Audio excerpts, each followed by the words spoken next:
আসসালামু আলাইকুম। আমি পপি। দীর্ঘ ২৮ বছর চলচ্চিত্রে কাজ করেছি, অনেক সুনামের সাথে, সম্মানের সাথে। কোটি কোটি দর্শকদের ভালোবাসা পেয়েছি, ইন্ডাস্ট্রির মানুষের ভালোবাসা পেয়েছি। কিন্তু এই মুহূর্তে আমি ক্যামেরার সামনে কথা বলছি একজন ব্যর্থ মানুষ হিসাবে। ব্যর্থ মানুষ বলছি এই কারণে, সবার মন জয় করতে পারলেও দীর্ঘ ২৮ বছর আমি যাদের জন্য কাজ করেছি, যাদেরকে এই হাতে লালন পালন করেছি, তাদের কাছে আমি অযোগ্য একজন মানুষ। তাদের মন মতো চলতে পারিনি,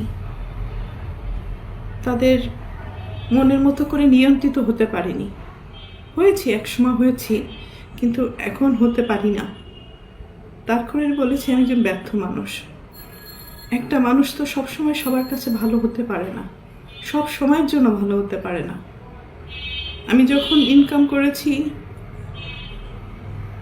দু হাতে দিতে পেরেছি, লুটাতে পেরেছি, তখন আমি আমার পরিবারের কাছে অনেক প্রিয় একজন মানুষ ছিলাম। এখন দিতে পারি না, হয়তো তাদের প্রয়োজন অনুযায়ী, যার কারণে আমি এখন তাদের কাছে গলার কাটা, শত্রু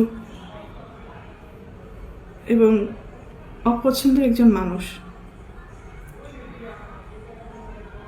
দীর্ঘ ২ দিন যাবৎ আমি আসলে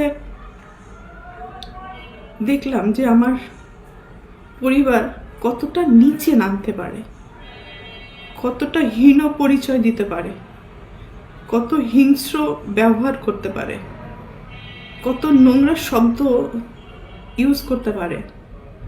সাথে আমার মিডিয়া, তারাও আমার একসময় চলার পথের সঙ্গী হিসাবে কাজ করেছে।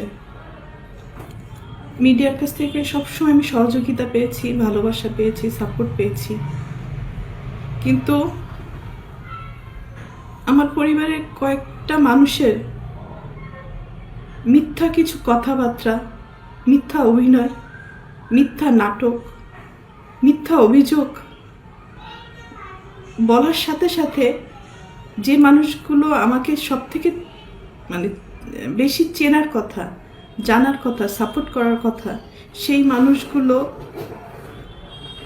ওই মানুষগুলো আমার পরিবারের মানুষগুলোর কথা অনুযায়ী আমাকে ভুলভাবে আমার দর্শকদের কাছে বলেন, বাংলাদেশের মানুষের কাছে খুব বাজেভাবে উপস্থাপন করেছে। তো এর থেকে দুঃখজনক আর কিছুই হতে পারে না। যাদের জন্য কাজ করেছে আজকে তারা কেউই আমার না। এই জন্য হয়তো আল্লাহ বলে, যার যার জীবন হিজ হিজ হুজ হুজ, কিয়ামতের মাঠে কেউ কাউকে চিনবে না।